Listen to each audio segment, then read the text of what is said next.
বন্ধুরা, আপনাদেরকে আজকে ছোটবেলার একটা চমৎকার জিনিস দেখাই।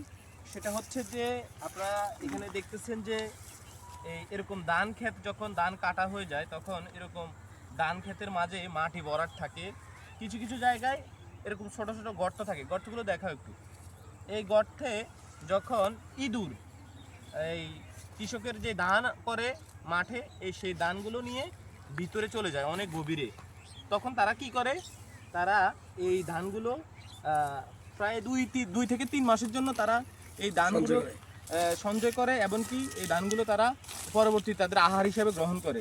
আমরা ছোটবেলায় যখন এরকম খেতে যেতাম, এই গর্তগুলো থেকে এই গর্তগুলোর ভিতরে কুঁড়ে কুঁড়ে আমরা ধান বার করতাম।